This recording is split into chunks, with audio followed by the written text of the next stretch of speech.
A new miracle drug just hit pharmacy shelves. It's sweet, easy to swallow, and deadly.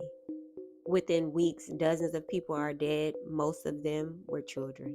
What went wrong wasn't just a chemical reaction, it was a national nightmare.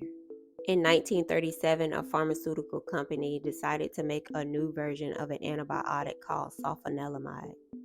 Sulfanilamide was a popular early antibiotic, but it only came in powder and pill form, so it's hard for the kids to swallow.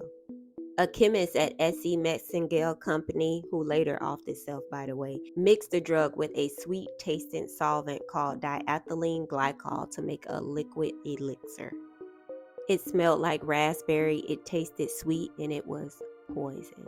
At first, no one suspected a thing. Doctors would prescribe it to children and adults for common infections, but after a few days, they would start experiencing agonizing abdominal pain, vomiting, and organ failure.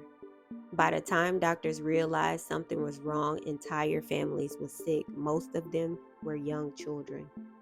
One of the doctors later described it as watching patients die slowly without anything to stop it. The U.S. Food and Drug Administration launched an emergency search. See, back then, companies didn't have to test new drugs for safety. Investigators and U.S. Marshals spread across the country, racing against time to track down every bottle of elixir. They found that over 600 gallons had already been shipped. It was one of the largest drug recalls in U.S. history at that time. Despite massive effort, it was too late for many. Over 100 people had died, 34 of them being children. And here's the chilling part. The company technically didn't break any laws. There was no regulation requiring them to test the drug for safety before selling it.